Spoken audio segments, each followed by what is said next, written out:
Alright, moving on to your powers. Okay, your power tree starting from level 1 all the way to 60. First, you have to spend 5 points to open up your secondary parts of your powers. Okay, if you can see how I have it set up, I have 3 in the Magic Missile, 3 in the Ray of Frost, 3 in the Chill Strike, 3 in the Ice Storm.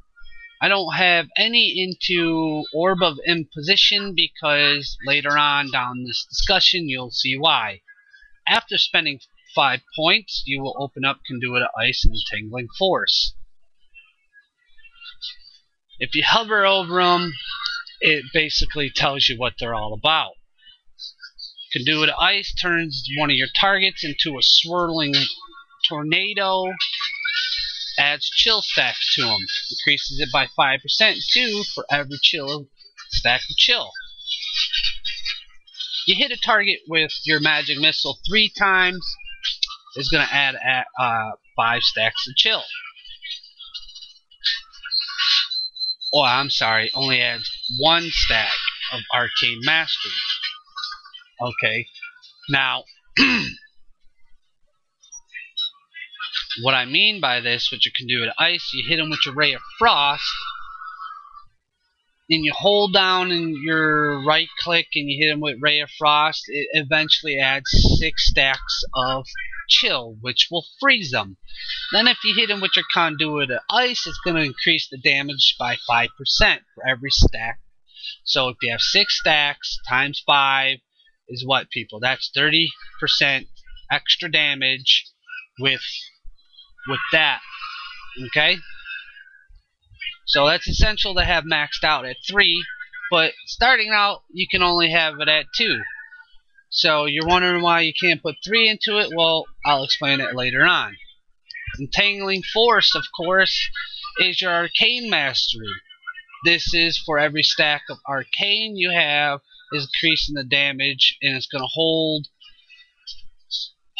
your target up in the air, you know, pretty much in a, looks like he's being choked to death.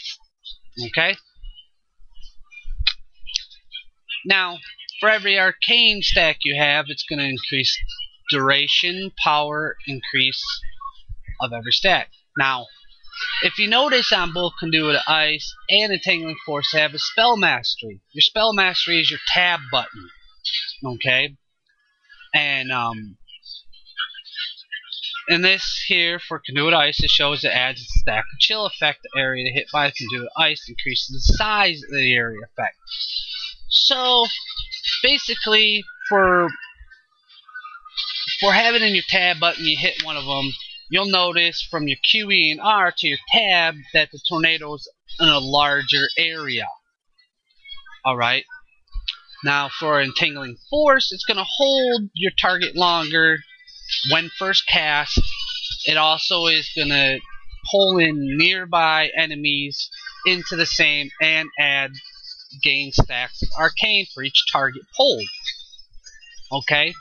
Now you gotta remember, with Magic Missile Ray of Frost, those are your main things that you're going to be hitting a target while you're waiting for your cooldowns of all your other skills. So you want to add Arcane and you want to add Chill Effect to those targets before you decide which one you're going to use on those targets to increase a larger point of damage. So you can get higher DPS, you'll crit more,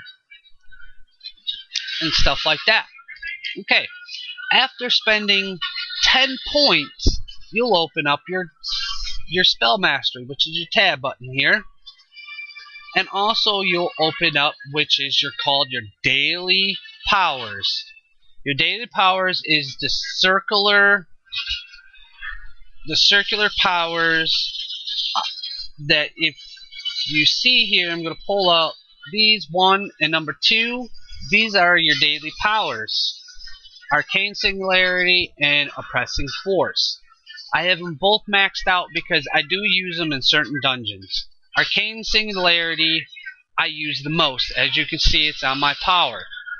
Alright, this creates a big, powerful, I want to say vortex. They call it Singularity, but I'll call it a vortex for y'all to understand a little better.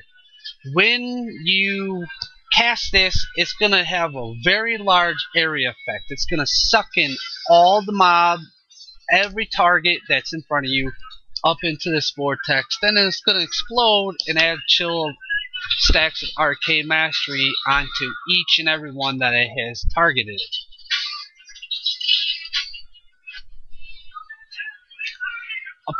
Oppressing force. Oppressing force just creates a bunch of shields and knives, and it just holds every single target that's in its path, still dazing them, and then after a brief moment it explodes, adding damage, dazing them even further, and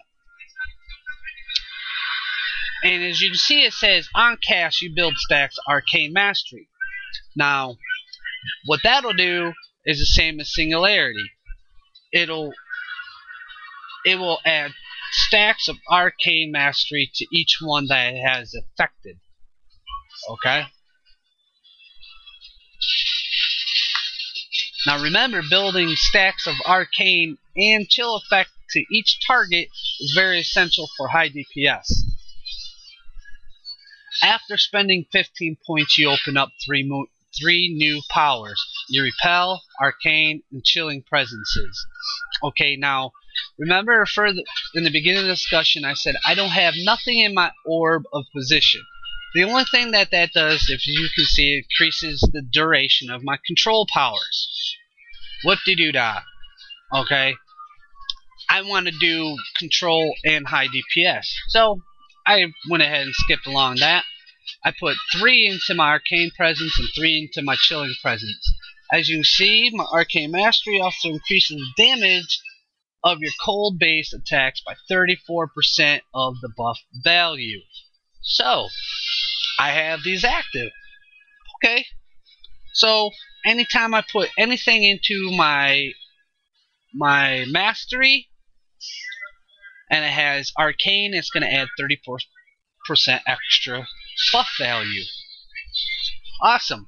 And you mostly use arcane and chilling presence anyways. So for excuse me, my chilling presence I have maxed out as well. This doesn't have an arcane mastery set to it. This just increases damage you deal by 1% for each stack of chill on your target. So if I use my Ray of Frost, anything that adds stacks, if I have 6 stacks or more, it's going to add 6% more damage to anything that I do damage to. My repel. I advise everybody to have repel and have it maxed out.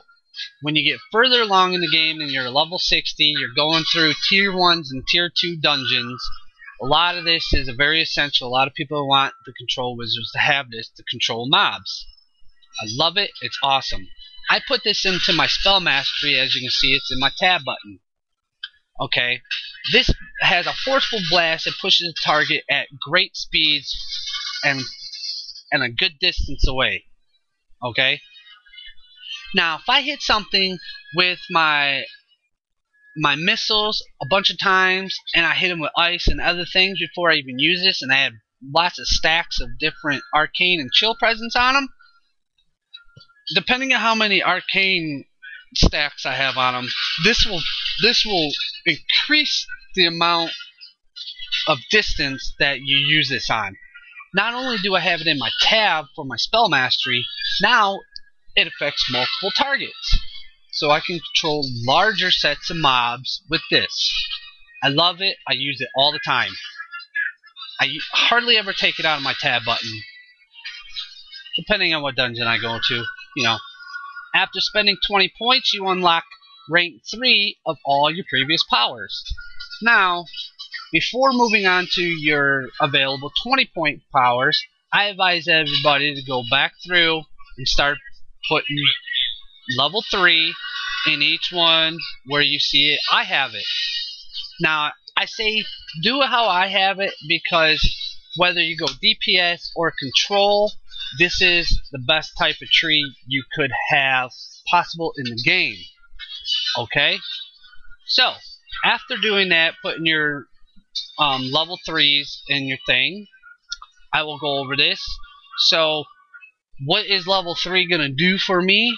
You can actually see that in your tree. Rank 1, rank 2 is going to give a 10% increase in damage and a 5% increase in push. Rank 3 is going to add another 10% and another 5% into your push. So you get 20% and 5%. Can't beat it. So you want to rank it out. Okay, moving on. I don't have anything in my chilling cloud. As you can see, it says, I looked at it, it says, okay, attack your target with a swarm of ice crystals. The third hit power also damage near the target, briefly reducing their attack damage. Okay. Now, do you want to be control or do you want to be DPS? I'm vice versa. I do both. So I just left it alone because I'm not a control wizard. I'm not doing the controlling. So, you know, I'm not reducing any damage. Some people might say, hey, I like to have it. But you know what? I don't use it. Nextly is shield. Shield is pretty good. It's really good. Especially when you do PvP. Or you're soloing. When you solo by yourself, it's good to have. You know, as you can read from it, it basically tells itself. Evocation. Increases damage area effects. So, okay, you want to do high DPS. You can go ahead and take some points away from somewhere else. Put 2 or 3 into it. Okay, because when you use your arcane singularity, pressing force, repel, it's going to increase damage by 5%. I don't use it. Really don't see no need for it. My arcane and chilling presence, those are the best that I feel that's in the game. After spending 30 points, you'll open up Icy Terrain, Sudden Storm, and Storm Fury. Icy Terrain is absolutely awesome. I have it maxed out. It freezes the ground, immobilizing anybody that's in an affected area, adding chill to them. Okay, and if you put it in your tab button, what this is going to do will put a targeting locator on your screen to where you can set it anywhere you want to, which is awesome. I use that quite a bit in tab 2. Next is your Sudden Storm. I have this maxed out as well. This is a great, awesome thing to have as well. This calls down a say you pull aggro on something, it comes near you. You hit this thing, it calls down a big lightning. You know, releases a big lightning in front of you. You know, the range of it is 30 feet. You know, and it's a 5-foot cylinder. Is the actual width of the actual lightning bolt because it's maxed out. Okay, you put this in your spell mastery. This gains a damage over time effect that arcs into other nearby enemies. So I put it in the thing and I hit it on one target in a big large mob. That's going to spread out to each and every one of them and start hitting them as well. Don't use it as my tab button as much because really I don't have large area mobs always on me. You're not in the mix of the entire mob. You're a control wizard. You know, you're usually off in the back sitting next to the cleric that's healing. You know, that's basically the job of control wizard. After spending... oh, Storm Fury, I'm sorry. This is when you're below half health to shock the enemies with bolt lightning. Pretty much useless. Don't see any need for it. Haven't put any points in it. After spending 35 points, you open up Storm Pillar and Ray Enfeeblement. These are great, by the way. Storm Pillar. I have this as my right click right now as it is. Okay? Now, you can hit it and it'll hit the target with a bolt of lightning. Now, if you hold it down, a charge meter comes up. When it's fully charged, you let it off at the target. Not only does it hit that target, it hits every